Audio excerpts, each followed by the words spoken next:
How long gone? Just turn the fucking gas on.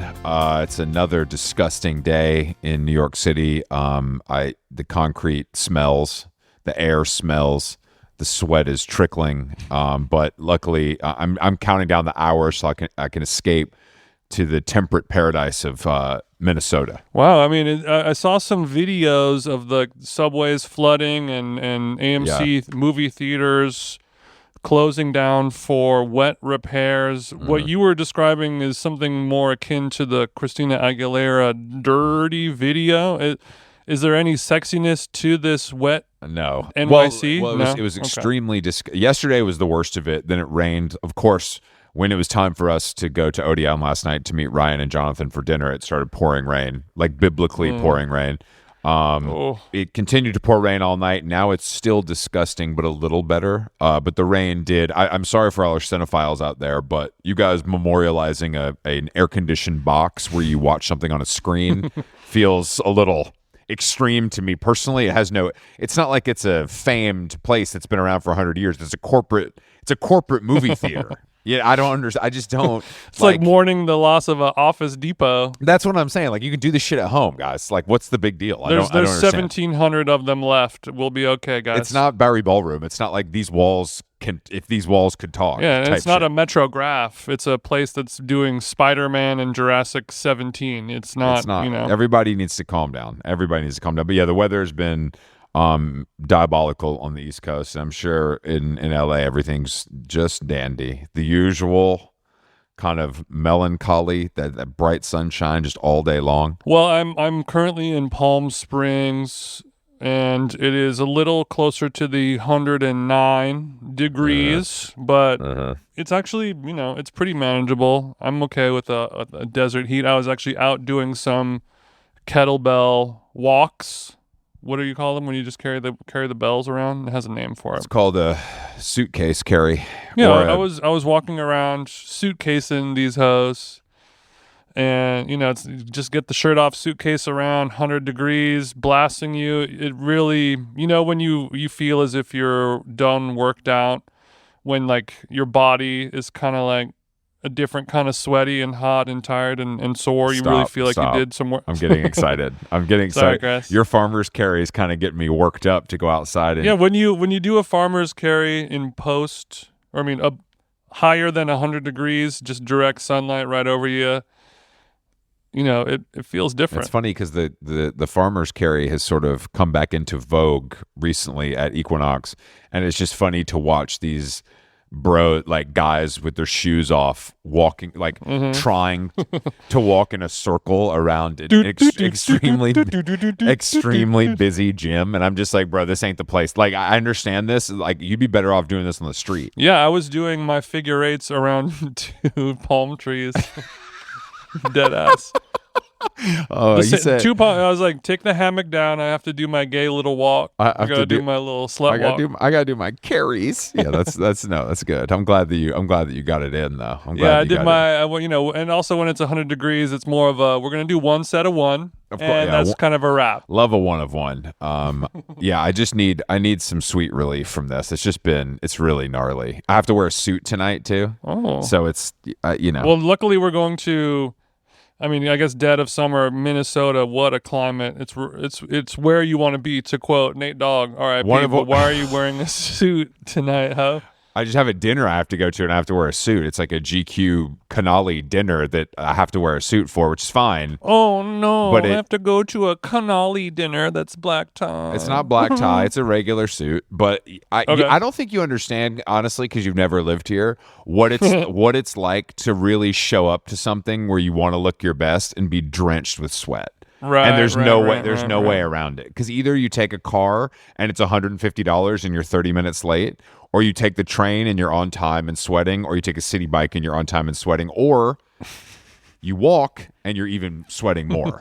There's no right answer. Friend of the show, Jess Jubilee, she was like, it's cool knowing that like an Uber home will cost more than a flight to Miami because the subways are just like flooded with water. 100%. So that's what you're dealing with. Well, I ask you this then, as a Southern gentleman, I think you should be owning some type of, linen seersucker, Yeah. a summer suit. And also now that mesh is in vogue, I don't know if you've been doing a water fast getting ready for the tour, but is your body mesh ready? You can tank under it. I ain't doing mesh. Answer the question. Are you mesh ready or not? I'm always mesh ready, but I'm not going to wear it because I have self-respect. Certain people can pull off mesh. I'm not one of those people.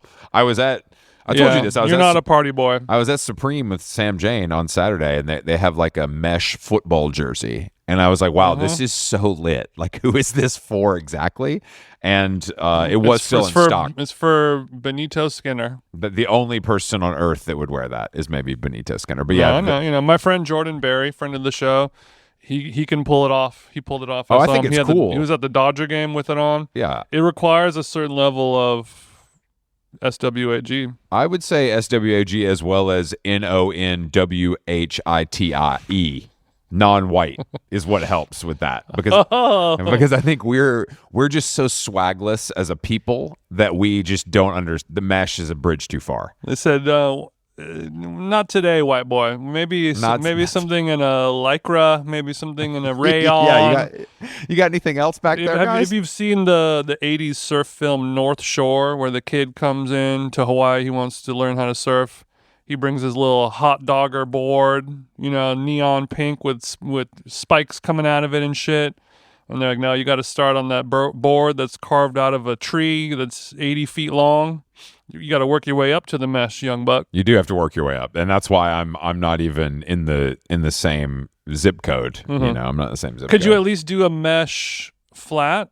Like a mesh ballet flat? Oh, I could definitely do an Alaya mesh flat, of course. Men's 12 if you have it. I mean, I think Balenciaga made a ballet flat, but it's not mesh in men's sizes. So we'll have to wait on that. I think this is a great idea. I want to know who the cross-section of people who are wearing the size 14 Balenciaga ballet flat.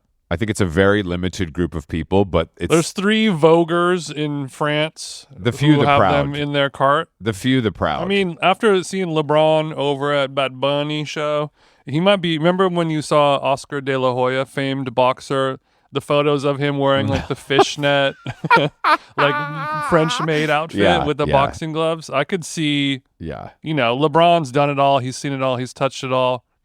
Why doesn't he start wearing a ballet mesh flat? Yeah, it's like Diddy having sex with guys. It's like there's nothing left. Why not? I've done it all. We're already right on the border. All these rappers are just wearing like skirts and all, some guy named Destroy Lonely is dressing like a fucking, a woman who does like leather work. Who's the guy that Drake brought out at Wireless Fest that was named like Mink? Did you see this guy? I've never heard of him. Fake Mink? I've never heard of him. I have no idea what it is. I'm sure he had the rugby player hair on the back. I mean, I know in London he's hot shit, but in America he's not even cold diarrhea.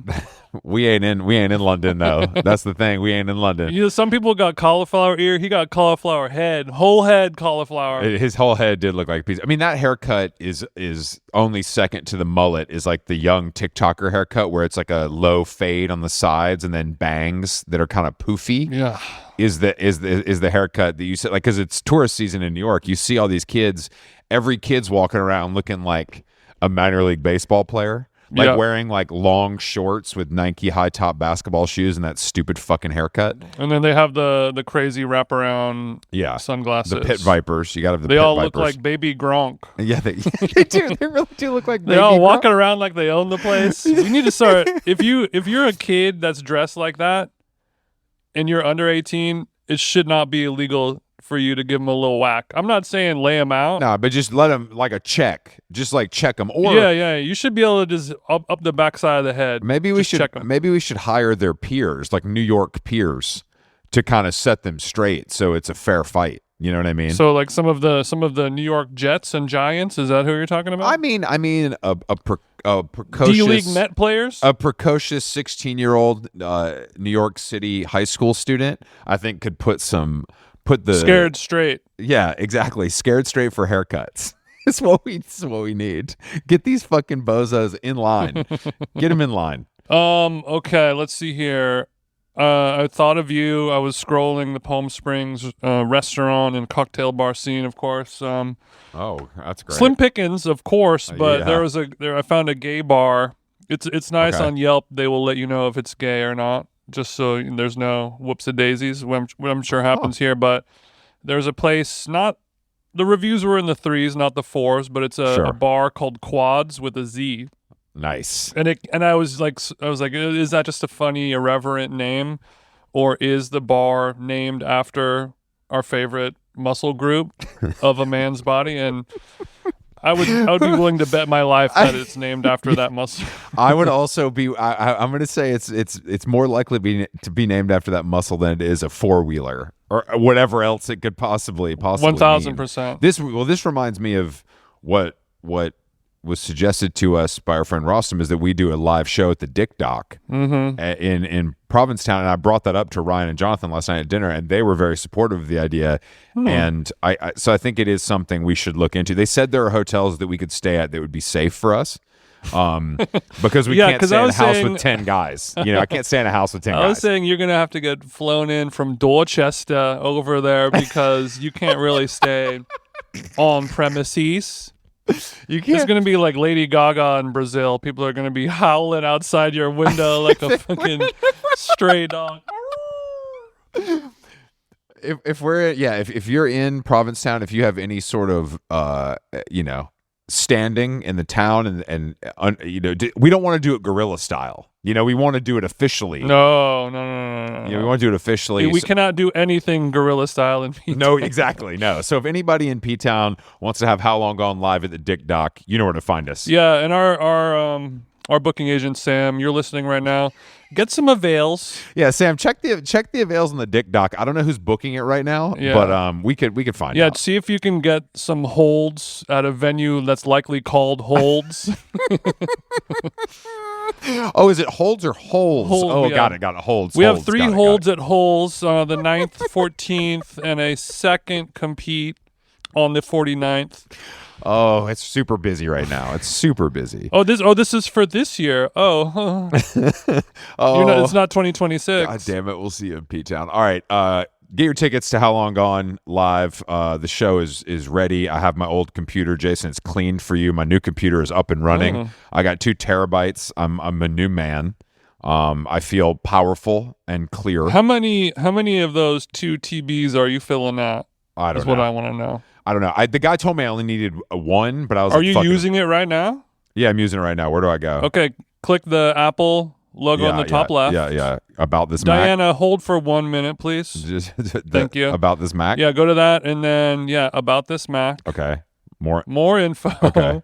About this Mac, also a Nate Dogg album, and then it's the name of his memoir. And then at the very bottom, storage, Macintosh HD, it'll say blank out of blank. 1.24 out of 2. Not bad. 1.24 terabytes out of 2. I want to know how I have. You have more than double the shit on your computer than I do. It's photos. And I create things. It's photos, and I've never, ever cleaned anything off, ever. Oh, got it. I buy a new computer, and I transfer it, and I don't think about it again. We have a guest today. Diana Yen is joining us. Her new cookbook, Firepit Feast, is out everywhere. And I just saw a guy eating a muffin with a spoon, and I want to see kind of what my esteemed food panel thinks about this. So let's get into it.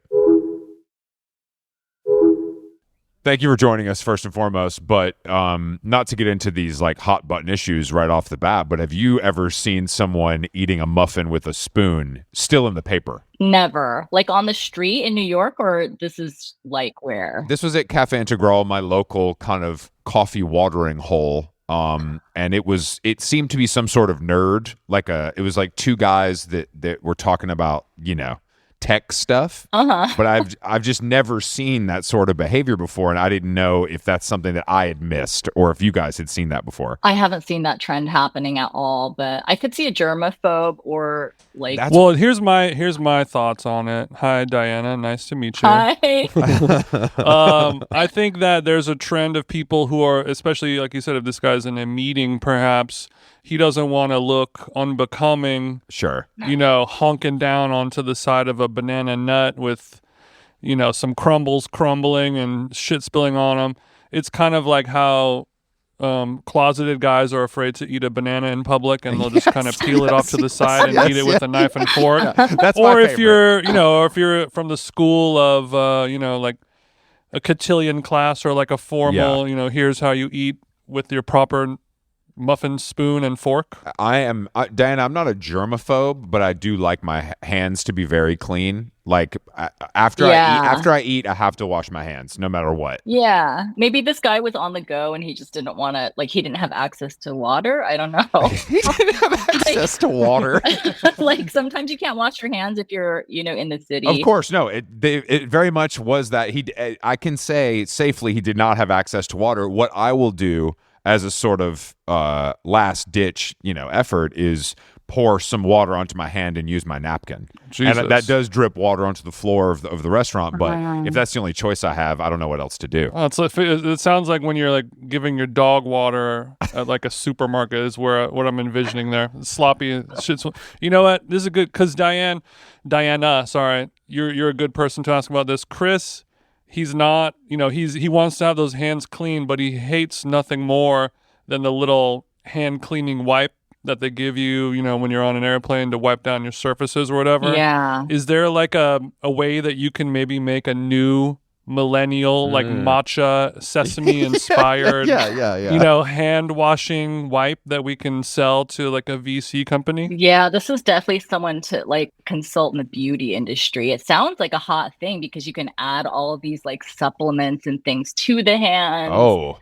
And you'll have like well moisturized hands. I mean, it's a great idea. Thank you. Actually.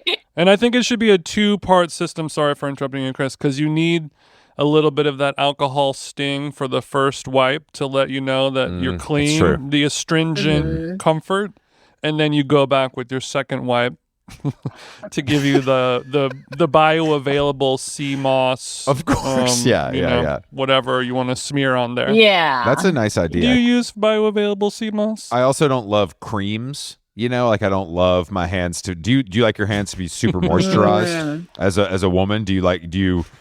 Is moisture is paramount to you, is what you're saying? Very. Yeah.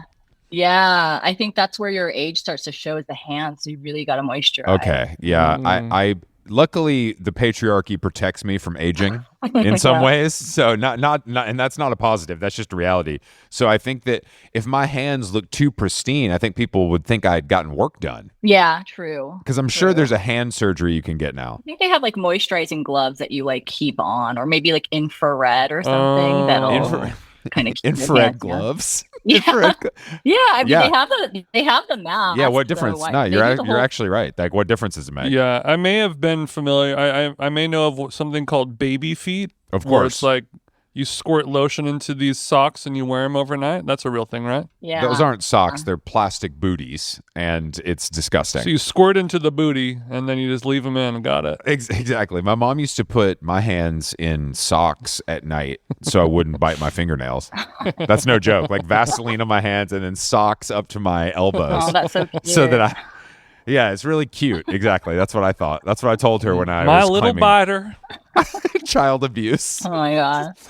All right, so you're the second guest we've had in 2 weeks that is an Ojai resident. Oh, resident. You had a resident on?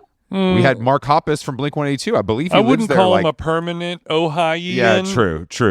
But he owns property there. Nice. Yeah, I feel like you guys need to come back and give it another shot out here because a lot is happening. I've literally never been once in my life, and that's mostly because of you. Just kidding. I've just never been. Recently, basically, Eric Good that has the Bowery opened up a hotel. Yeah, we talked about this a little bit with Mark, and then my friend Brooks, who lives in Charleston, was there with his family, and he was like, "It's amazing."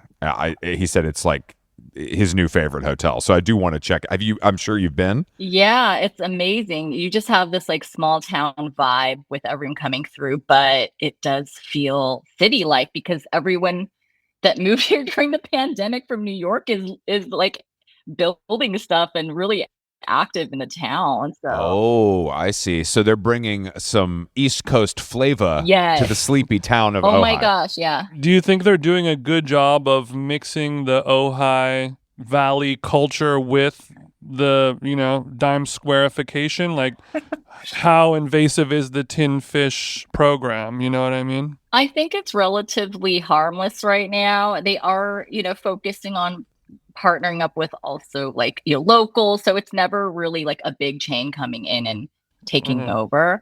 I think they're pretty mindful about having locals working there and just creating more opportunity in the economy. They're smart. They're like, we're not going to ruffle feathers around here. These people need their $18 muffins, and we got to give it to them. Yeah, and there's also this place that Serge Becker just opened. He had La Squina and the Box and Miss Lily's in New York.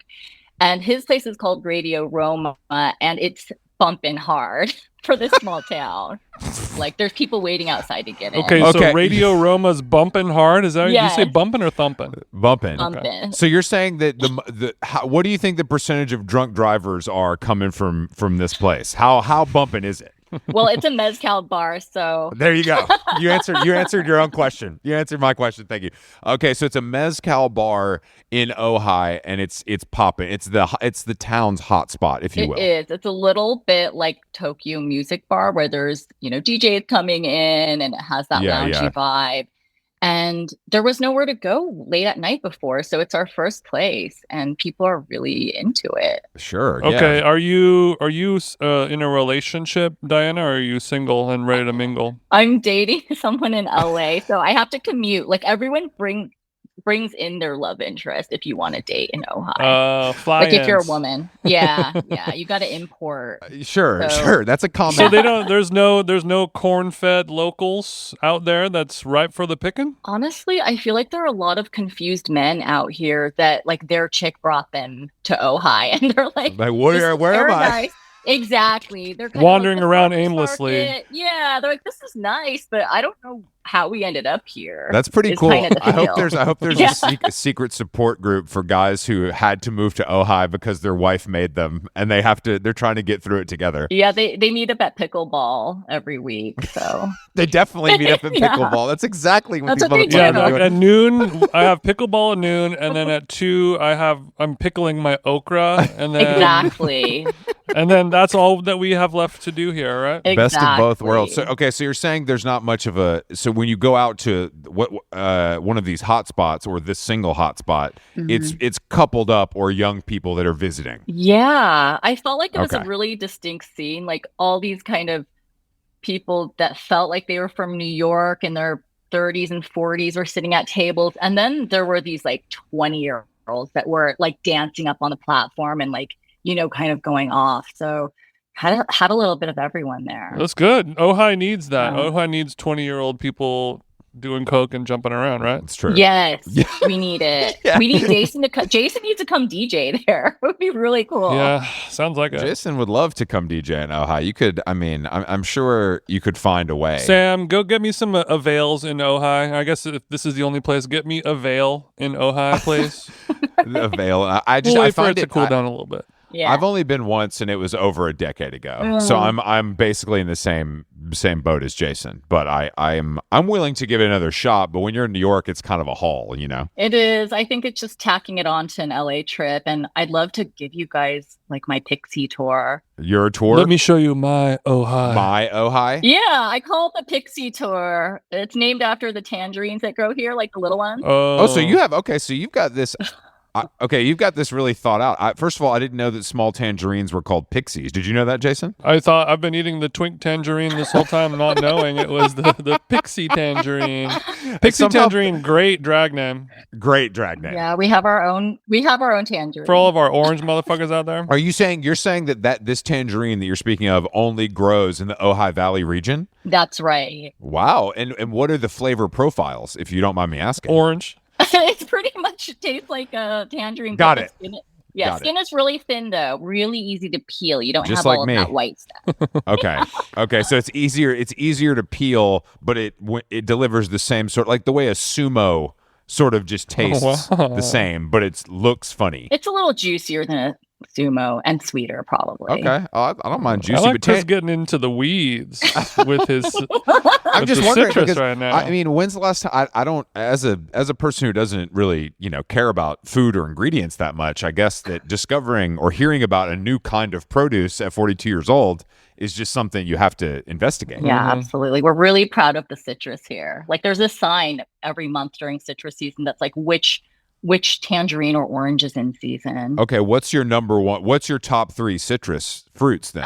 If you're an expert, I would say so. The Pixie, obviously, number 1. Okay. Number 2 is the Page Mandarin. It's so incredible. Wait, what the fuck is this? I've never heard of this either. Page Mandarin. She does socials for Celine, I think. Yeah, that's literally Page Mandarin. Page Mandarin sounds like an influencer who's selling me a $200 hoodie. She's the new best friend on Emily in Paris. Wow, that's good. Okay, so let's say it again. Page Mandarin. That's so good. And the third Page Mandarin. The third citrus out of the top 3. The third one would be we have limes that are yellow that are super sweet. Like whoa. They usually you buy at the supermarket. Girl, that's green. A lemon. No, it's a lime. No, it's a lime. It's green inside too. The flesh is green. Whoa. So yeah, the ones at the market are basically unripened, so you can tell the difference between a lime and a lemon. But actually, these you let them ripen on the tree, and then they are yellow and really sweet, but still have that edge. Oh, so I'll tell you what. If my lime doesn't have that fucking edge, I'm throwing it back. That's yeah. I like my lime. What's the point? So then you have this so that sounds like the watermelon radish of citrus. Yeah, like it has it. You're not expecting it. You open it up and you're like, oh shit, this is a lime. It's not a lemon. Say what now? Yeah, I spin it out. In that, like, the flavor is cool and all, but you slice it thinly and you put it in a cocktail, and everyone's like, "Ooh, different." Yes. What kind of trees do you have at your house, though? I have a pineapple guava tree, and I don't know if you've had this fruit before. They don't really sell it at the market. Hold on, you got a pineapple tree? Pineapple guava. So what is that? What is that? A freaky little hybrid? It's not. I think it's the flavor of a pineapple in the form of a guava. Oh, whoa! Hold on. So you're telling me that I look at this guava and it code switches to pineapple when I put it in my mouth? Exactly. The amount of times somebody has code switched in Chris's mouth over the years, I tell you what. Woo! Oh, that's actually I've never heard of that either. I'm learning. I'm honestly, Diana, I'm learning so much from you. I've never. Jason, were you aware of this one? No. And I also may not believe you. I think you're just naming 2 fruits and putting them together because you're like, I have a pineapple guava tree. Most people have never had it before. They actually don't really have it at the market. So you have you're the only person on planet Earth with a pineapple. And you also have a boyfriend, but he lives in LA, so he's not around that much. No, he goes to the other school in town. So he goes to a different farmer's market. Actually, it's like a lot better. He's super hot, but he just goes to the other farmer's. He knows market. the Wisers, so it's a little different. Oh yeah. Okay, so you got pineapple guava. What else? What else do we have on property? My property's not that big. I just have a small yard. That's the main fruit tree. Okay, so you got one major fruit tree. I just wanted to make sure I wasn't working with an orchard here, and we had to go through a full list. No, I'm not that level. Okay, yeah. Okay. So you don't have room to plant. There's get the lychee flowing. I don't have that much space, but I also just moved here from Brooklyn like a few years ago, so I'm not like ready to go next level in that way. Right, trees take time. Yeah, like a lifetime. How long have you lived in the land of citrus? 3 or 4 years now. Okay, so you escaped LA for the quiet life. I moved from Brooklyn, and I lived in Brooklyn for like 17 years. So I was. Living in Brooklyn for that long would force me to Ojai too. So I understand, kind of having to make a switch, if you will. So you're living in Brooklyn, and then doing the food, the cookbook writing, the food styling, the this, the that, the creation. You eventually had to go to the mecca of food influencing and set up shop in Ojai, where the sun is shining, the citrus is flowing. Absolutely. And there's like people who have outdoor cutting boards and stuff. Yeah, I think when you work in food for a long time, you realize you're just kind of like cooking in an apartment kitchen. And once I would come visit California, the produce is so good that I just realized it's actually all I really need for my work. Yeah. So I came out here, and I grew up in Orange County. I'm an OC Asian, so I had Okay, calm down now. friends that Don't moved pander. out Don't here. pander. Do not pander. What city are we talking about, Yen? Fountain Valley. Oh my gosh. Yeah, Jason's about to read you to filth. He knows every little thing about you already. Did you? now. No. Well, I I mean, know. it could be the other way around. Did you know of me or my wife at all growing up in Orange County? I didn't, but I started listening to your show during the pandemic, and I was like, wait, Dime Square, which my office was in. And then I was like, OC, like I grew up there and heard of every like straight edge shows, like all of that was part of my childhood. Okay, so you like some tatted up white boys that didn't shower that much, is what you're saying. I did, but now I'm kind of more like trad wife, like farmers market person. Sure, you've shifted. I mean, you got it out of your system. Yeah, you got it out young. It's a better way to be. I think the maturity shows through. But what is Fountain Valley comes up a lot on this podcast, I would say. It does. In passing, and are there any landmarks maybe that I would know that maybe have a reason to visit Fountain Valley besides your parents' house? Just Bernard's, the Vietnamese restaurant that's really good there. There's an amazing Vietnamese restaurant, and is it like you got to put your name down and wait 2 hours, or is it like a pretty normal experience? No, you're gonna have to wait, and there's like a huge mob of Vietnamese people, so it's gonna take a long time to get in. Yeah, it's a wait, but it's good. They have a couple locations, I think, so you can spread out. But yeah, it's good. They're known for a spring roll that has a little crunchy thing inside of it, a little fried rolled up cruncher. They are. Hold on, what is the fried? Hold on. They take like is it like a wonton skin, something like that, and then they roll it into like a straw and then deep fry it, and then that's like a little crunchy. That's nice. That's like when I used soft roll. That's like when I used to paint the kind of the crease of the blunt with lean. Jason, you know what I mean? It's kind of like that, yeah. You would give put it a in little structural integrity. Structural integrity, exactly. The spine of the spring roll, the spine of the blunt is what I'm. It can come alive in your mouth. It's like a pop rock. But also another great landmark in Fountain Valley Hospital, where I was born, as well as Carolyn. Oh my gosh! You guys are both born there? Wow. We were both born in that hospital. That's wow. 2 minutes from my family's house. That's amazing. Okay. A lot of greats have come from Fountain Valley. Like, don't be ashamed. Like, are there any others besides those with us now, or if you could Chris, name the town's motto? I remember. I forgot what year it was, but one year, like when you're driving in between cities, they'll have now entering this, sure, and then on the major streets, but then on one street it'll have like the big like proper like cement sign that like they spent some money on to be like the big one. And one year Fountain Valley announced that their city motto was Fountain Valley, a nice place to live. And then us living in Huntington Beach really clowned you guys for having such a kind of generic limp-dicked town motto. I like it. I like how classic it is. Kind of. It is limp, but I also like it. It's a little like lorem ipsum-y to me. Yeah, it is. It does feel placeholder-ish. Working title. I don't disagree. I've just never. No shade. I love how Diana's silent now. No. I'm just thinking of Fountain Valley and just growing up there and trying to get away, but then like sort of coming back and living a more suburban lifestyle. That's what I'm doing right now. Do you get bored though, or do you like this? Is this like the way you want to live? No, I'm okay. So bored. No, Chris. The first year I was here, I was gone at least half the time, and I think that it wasn't until this year and I started doing book tour that I was like, damn, I need to be domestic. I'm doing all this fire cooking. I kind of need to do it in the US. So yeah. So but when you need to fly out of Ojai, and don't bring up fire cooking. That's our job. I'm sorry. We talk about the book when it's time. Okay, where do we go? What airport do we fly out of? What is the closest airport that can get you to a real destination? Well, ideally you would want to fly out Santa Barbara, but because it's beautiful, but it doesn't go anywhere you want to go. Sure, So sure. I usually have to leave to go. I have to go to LAX for that. Golly, see, this is like when I knew people that lived in Athens, Georgia, where I'm from. I'm from Atlanta, and people would be like, "Oh yeah, I got, it's an hour and a half to go to the airport," and it seems so crazy to me, but then I realized that it takes an hour and a half to get to JFK as well, Yeah, because of traffic. So it's kind of the same. It's kind of the same shit, but it doesn't feel the same in my mind. Yeah, it's the same kind of lifestyle, but it's worth it. It's nice coming back here for sure. I bet it's nice coming back, but is it nicer to leave? That's the question. Yeah, I mean, no, it's great. I think it's better to come back. It's better to come back.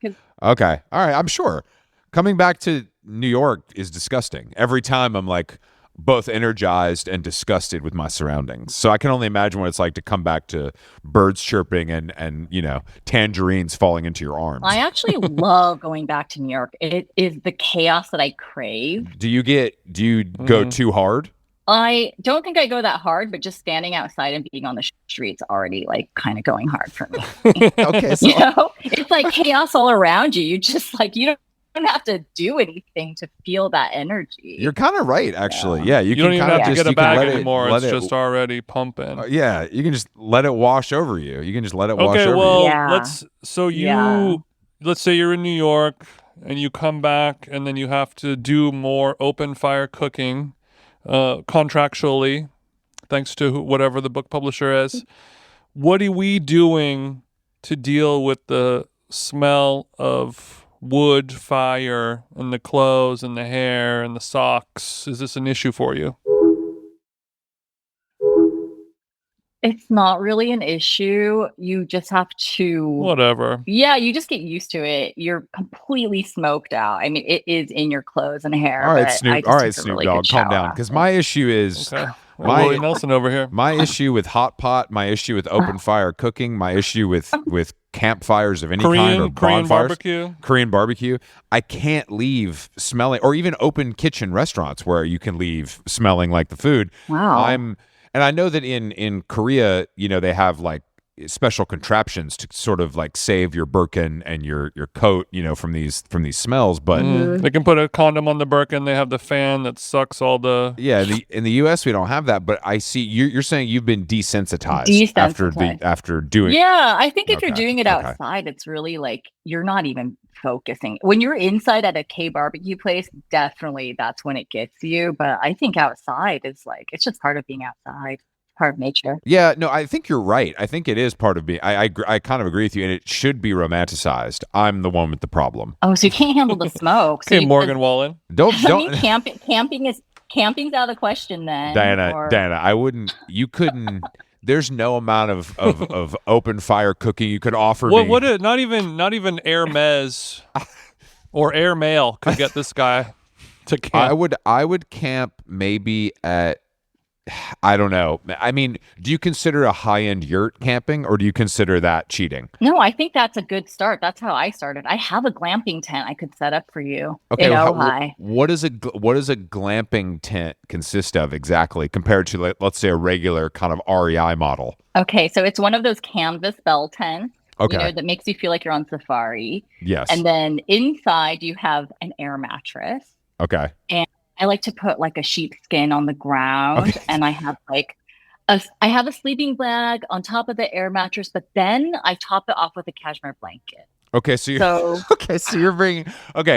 you're saying you're still on an air mattress and you're still technically on the ground, but you have a cashmere blanket to sort of offset any discomfort that could arise. Yeah, then I have like a little oil lamp, the glass one. Okay, you're making this shit cute, is what you're saying. Damn, you said halt. Who goes there? Yeah, I got the little fairy lights up, and I'm making like really good food for you guys. Okay, you're making it sound pretty good. Do you put fairy lights on the pixie tangerine tree? Because that would be like insanity. That would be cool. I'd have to go to Citrus Grove to do that. You'd have to trespass. Yeah, so can't. Okay, I want to. Obviously, we know your book will detail great foods that are grillable. When you put them on the open fire, it only makes them better. We're kabocha squash, a lamb chop, a whole chicken, whatever it might be. Yeah. I want to talk about things that you should never grill over an open fire. I'll get it started romaine lettuce for a Caesar salad. Oh yeah, that gets really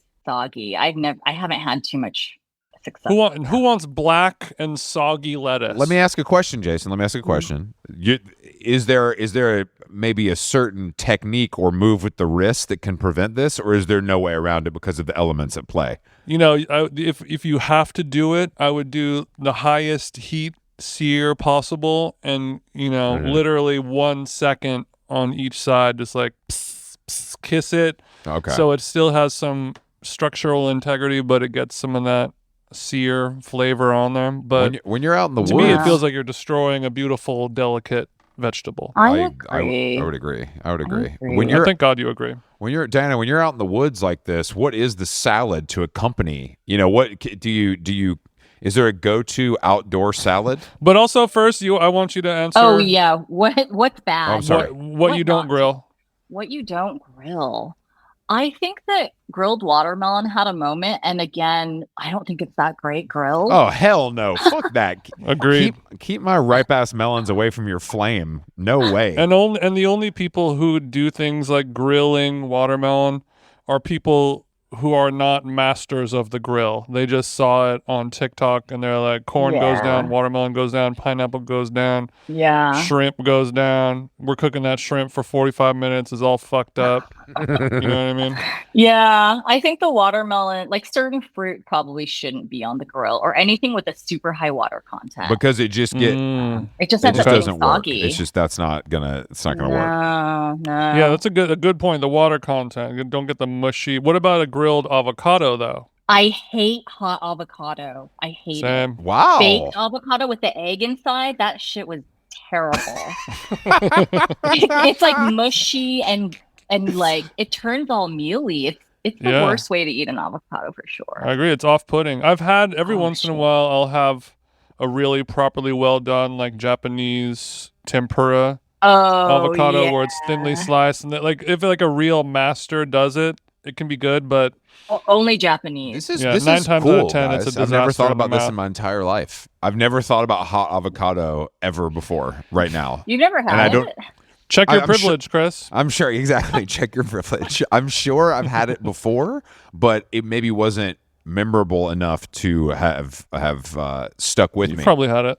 But I guess I probably would have had a tempura at some point, Jason. That's a good point. Yeah, you're a tempura guy. So you don't like hot avocado. So what if there's like an avocado? But you're saying if it's not just if it's on a hot burger, let's say. You're saying if it's cooked. Yeah. I see. Okay, I got you. Yeah, the egg inside of the avocado hole is like just because it fits doesn't mean it should go in there. I've never seen that either. Is that like a brunch girly thing, or is this like yes. Okay. It was like a low carb lifestyle on Pinterest. Okay, because what is it called? Egg in a hole when you do it in bread? I love egg in a hole. Yeah, that's really. So this good. is the white girl version of that. Is what you're saying. Yeah, you heat up bread, you got toast. $1 billion invention. You heat up avocado. It's a foreign.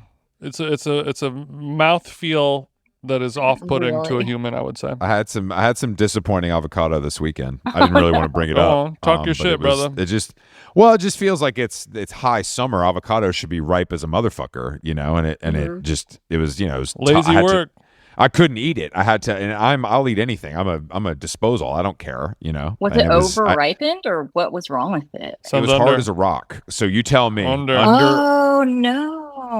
And and again, I don't keep up with produce seasons because I don't cook, but it feels like summer, all of that shit should be good. Avocados have their own kind of thing going on though. Like mean they have their own timeline that they work off? They do. And honestly, I remember East Coast avocados being really hard to find a good one, but now that I'm over here on the in California, they're a lot more buttery and they don't go bad as fast. Ooh, I like buttery. That's super buttery. I have a tip if you want for how to ripen your avocado really fast. Well, please. Okay. Asian mom tip coming in. Let's go. So you take a brown paper bag and you put your avocado in it. It could be like rock hard, like just and you put in either a banana or into the same bag and roll it up, and it's like ready in 2 days.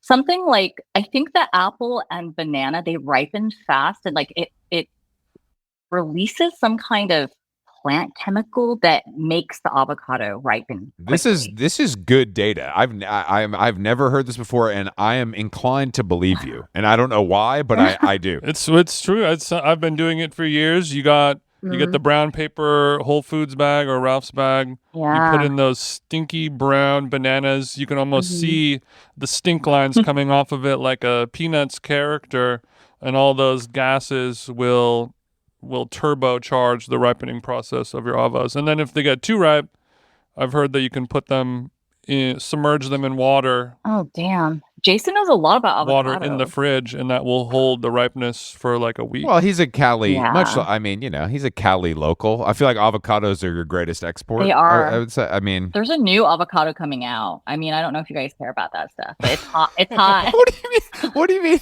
What do you mean a new avocado is about to drop? It's going to hit Whole Foods. I was at an avocado farm, and they basically said they've been working on this new avocado called the Gem. The Gem, like Jennifer Aniston, or the Gem? Gem. GEM, like the lettuce. Gem, like the sparkle, because it has these little sparkles on it. Golden sparkles. Yeah. You're saying the skin of this new hybrid. Bro, I don't want that. Avocado that tastes good. Has body paint like gold on it? Foil Wagyu beef shit. It's dotted with gold flecks, and it's basically an evolution of the Haas. Like it has a higher fruit to seed ratio. So imagine there's just like much more avocado flesh. Oh, I see. So there's just more for the getting. Yes. So they've genetically modified the avocado pit to be smaller, so we get more flesh to pit. It's sort of like what we've done with the seedless watermelon, Chris. Yeah. Oh, I see. And I do like a seed. I mean, I'm a water. With enough fruit ethnic cleansing, we can get those nasty seeds out of here. Get these seeds out of here. I'm going to colonize some watermelon. That is interesting to know, though, because do you think this is going to make waves in the industry? Do you think this avocado in the guacamole space? Okay, so you think, what if Chipotle invests? You know, how big do you think this could get? I don't know. I don't know how many places are doing it. The farm I went to is one of the oldest in SoCal, so they're really excited to introduce it. Maybe it'll expand. Can we? Is this something that we can invest in? Can we? Yeah, you can. I can give you the farmer's phone number. I would love to call the farmer. Hey, this is Chris Black coming from New York City. I heard you have some new sparkly avocados. Yeah, just give me their stock exchange ticker info. I'm assuming they're a publicly traded farm. I'll send my broker a note. I want to pump and dump the Gem. That's actually that's a very. I just feel like that's a space that is tough to innovate in at this point in society. So I'm glad that there's some farmers out there pushing us forward. A lot of innovation. Imagine a smaller seed means less bruising as it's getting transported. Okay. Yeah. All right. Now we're getting into stuff. And then once we fully remove the seed, then we can work on our browning. Imagine you slice that avo into cubes, and then you put it into the plastic Erewhon tray, and it stays green all day long, maybe 2 days. Perfect. Woo! Oh man, I love fanning. So you're a big fan of GMOs as well, Diana. Very cool. I didn't ask the process of developing these avocados. It looks smart. Smart. Hey, I didn't ask how my Jordans got made either. We're in the same boat, Diana. Why are you putting a syringe into the avocados, sir? Don't worry about it. You don't worry about that at all. Hey, Tim Apple, how come my phone's so cheap?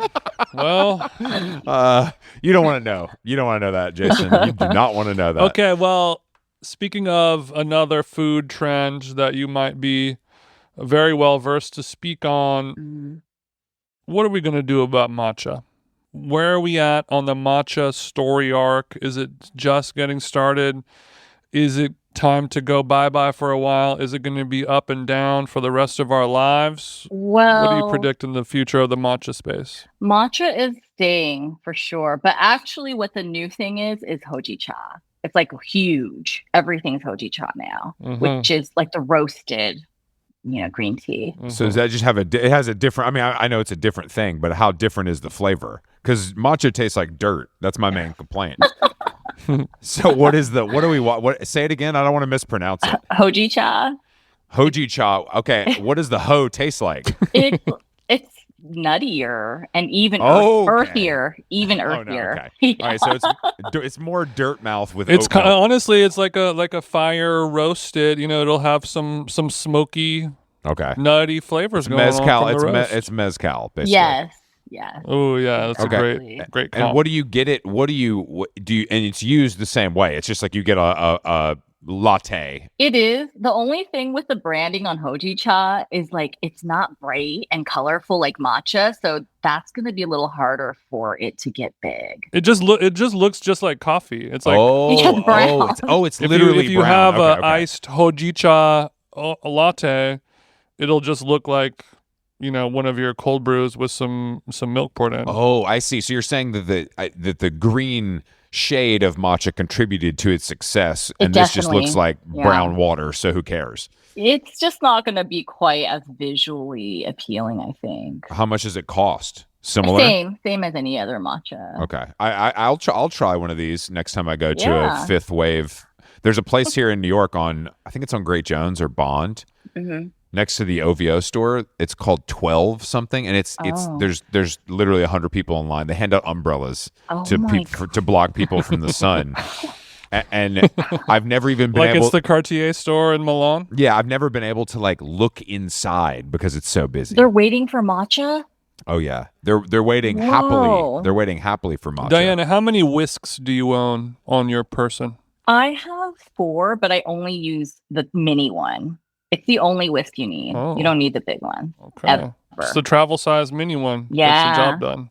Yeah. You can aerate better when your hand is closer to the whisk, The other one is so far away. You're like kind of it's hard to hold, actually. Mm-hmm. Well, I mean, with my carpal tunnel, I couldn't whisk with something, oversized. So you're not a sniper, more of a close, a little Uzi.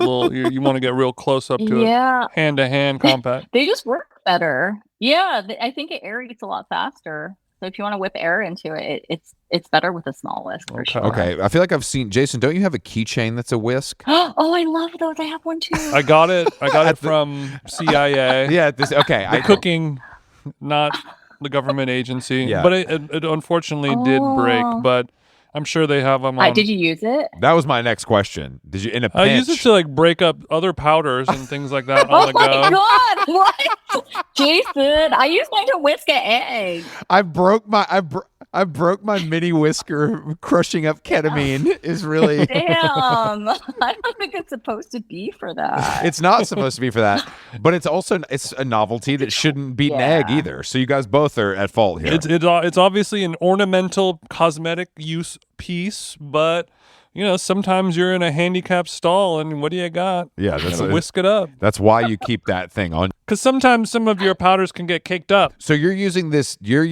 you're saying you use the smallest whisk, this is for matcha, or this is in your life in all of cooking? All of cooking. I only use a small whisk. Wow. Okay. I think most food professionals all swear by small whisk too. We've had a lot of I know a lot of these chefs have small whisks. Yeah. I've heard that. Yeah. The egos are huge, but the whisks are small.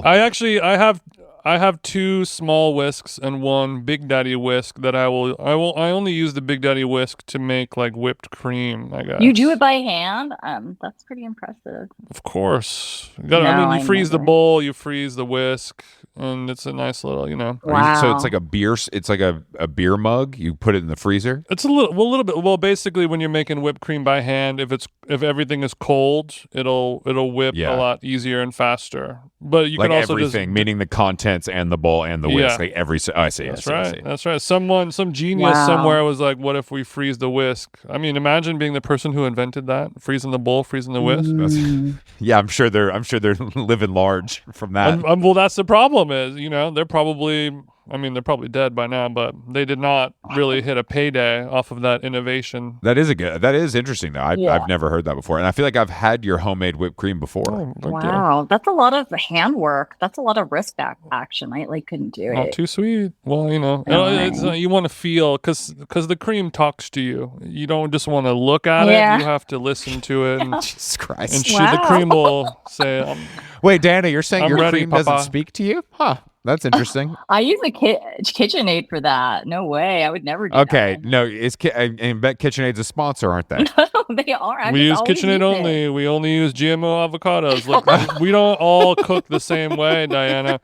But actually, on a serious note, somebody who is with your experience through the years of all the creation that you've done on both sides of the cooking spectrum, what makes more money, food making or food styling?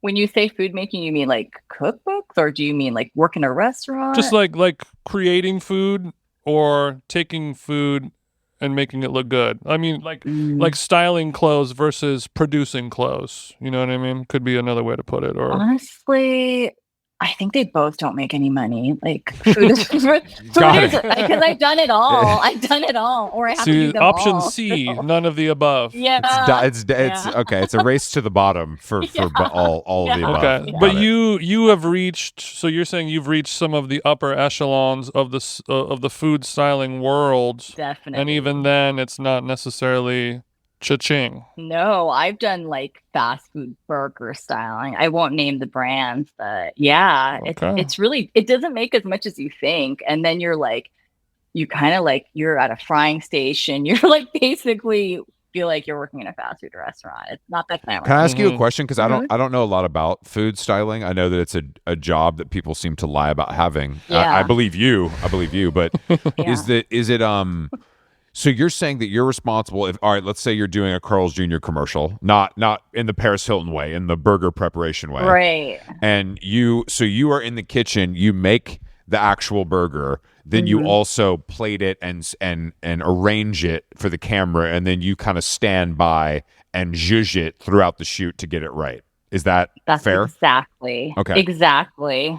Okay, And they're pretty strict about their guidelines. Like you have to use their. It's not like you can like make your own artisanal patty or something if you were working with a food brand. you have to do what they say, but I For guess legal reasons. when you see somebody take a Yeah. bite in a commercial, obviously it's too clean. No one bites like that. Like no one bites into a giant hamburger, and the ketchup, the mustard, maybe the mayo, the avocado, whatever, doesn't spray out the side. I just No, I think it's all post. A lot of that's post. Okay, that makes a little more sense because it makes the food like the fake steam coming off of it. I'm like, I don't need it to look this good. It looks good though. I mean, and people that style burgers for a living, like that could be their only thing. Wow, so you're saying you could be a burger styling specialist I tried it, but I quit after a few times. because the burger wasn't inspiring to you? I didn't feel like it aligned with my values. Is that bad to say? Sure, of I course. just didn't want to do fast food. Like, So what is considered the holy grail, the top of the top of food styling? Is it fast food? Or, I mean, I guess money wise, but maybe more so editorial wise, like working for Bon Appetit or like a certain Yeah. cookbook or Yeah, times have changed a lot. Yeah, it used to be. I mean, there obviously is the, styling for like a big fast food brand, but that's not what most people aspire to do. I think most people want to do cookbooks and still love doing print magazines. So I was an early editor at Kinfolk, so I did a lot of their food, and so it was food and lifestyle mixed together. Oh, I can imagine. Yeah. I can imagine those clean ceramic plates with Yeah. with some freshly foraged items, and I just Yeah. Kinfolk was such a moment in time of what it looked It like. was. It made my career. I have to say, it was probably one of Really? the first. It did. Yeah, I got a full-time design job. I wasn't like planning to be a food person, and I just started to. They started to contact me through my blog. It was like I was a blogger, like blogger era, Okay. and they found me there. And then I started to work on all of their issues, and also like when they would have events in Brooklyn, I would do the food. So that's how I started doing food, actually. So you were just a hobbyist with a job, and then Kinfolk Yeah, fucked around and changed your life. they did. They did. How do you feel about it, though? Do you wish you were a designer? I always missed that like stability of that job, but it's been so long, and I've done so many Yeah. other things and gotten to travel and like just yeah, I fell into something else. It's still the visual side of food if you think about it. It's design related. No, I've always been told from anyone that I know that's made a cookbook, like the photography of the food is the hardest part, almost. Oh, yeah. It can be. Or at least requires the most kind of, you know what I mean? You can't just be in the lab yourself figuring it out. There has to be a team of people there to kind of get it done. Yeah, you need some help for sure. But I ended up shooting a lot of the food in my new book. So yeah, I've just done it for so long. So And also that way you don't have to pay a photographer. exactly. I had a feeling. I had a feeling. I had a feeling that was going to come into Well, yeah, the budgets have gotten smaller, so teams are smaller, and you kind of have to be able to do everything now. Like to get a deal, you still have to have an Instagram account, or you have to be active on social. It's not enough to just be a good food writer. No, definitely. I think we're just it's yeah, not we're good. just The problem is in any field at this point, it's not good enough to be good at the thing. You have to do yeah, Especially writing, as every writer now has to do a TikTok hosting gig It's just what it is. yeah. just to keep their job. I think that's the big shift is that like if you work at a legacy publication, it's sort of understood that you have to be active in a certain way on social media, I think. We all have to be editors now, not just the editor. Exactly. Yeah, you can't just sit in front of the computer and do your work and go home. You have But to the problem with that, in my opinion, is people will focus on becoming famous first and then focus on becoming good at the thing second, because that doesn't matter as much anymore. Yeah, it feels like the people that are true craftsmen that are like really good at the one thing, like if they're not good at social media, they're never going to get a chance. And that's, been a bummer to see. But I think it also like you use the tools around you. You have a phone, you can make it happen. Like you don't need as much as I think when I was first starting in food, like you really back then you kind of had to make your way up towards through magazines, like through the level. There was no other option for Yeah. sure. There was And then, no other option. Yeah, I think during the pandemic is when I really realized, like, whoa, there are these superstars coming out, like Pierce Abernathy, just like coming out of nowhere that are just like really engaging people. And oh yeah, he's real engaging. That's because he doesn't have a ladies- shirt on. That's what all the ladies say about Pierce. Wow, I saw him cooking shirtless. It was engaging, to say the least. I don't know about what he's making most of the time, but Nobody does. I understand. So you're saying you've I never like seen his scallops that are mushrooms or something. I've had Pierce's food a few times and it's delicious, but Yeah. I agree. I'm also distracted by his hair and chest. Yeah. I can't be bothered. I can't be bothered. Pierce is the only guy who's saying, "Hey, eyes down here. Here's Yeah, the food's getting cold." Exactly. Babe, why aren't you eating? Exactly. But I mean, I guess the problem. I mean, it has gotten much easier to create this content and become, that person, but it hasn't gotten easier to want to have to do that for a lot of people. And I think that's going to be the next hurdle. Yeah. I think that, with books, sometimes it feels like it's just merch now for someone's like personal brand. It doesn't feel like the. Oh, that's 100%. That's 100% what it is. Yeah, but that's sad. I love books. It's a learned business card. Yeah, I learned to cook through books. That's why I'm like really want. Well, I think that's why cookbooks are still, they actually sell and can break through in like a, Alison Roman way, where it's like it's so baked in, no pun intended, to that culture. Yeah. Like there's no replacement for that, really. I mean, there is, but like having your iPad open to the New York Times cooking app in the kitchen isn't as sexy as cracking your volume and kind of going to the recipe you want to use. Yeah. And I think that also, I believe, because there's so many elements in the kitchen and you don't want to damage your smart device, that a book is the perfect answer. Yeah. You don't want to get any of that A stock. cookbook covered in stains over the years. Yeah. You don't want that hot stock all over your iPad Mini. But if it gets, but I would say having the iPad open on the New York Times cooking page, that is currently the sexiest way to do it. Mm-hmm. Now that we have, TikTok and YouTube and Instagram and blah, blah, blah. I see what you're saying. Yeah. I see what you're saying. That is the new version of cookbooks being open. That's the best true. possible scenario. Yeah. I mean, eventually, as the attention spans dwindle more, it'll be, audio cookbooks. Oh, wow. Is that where you think it's going?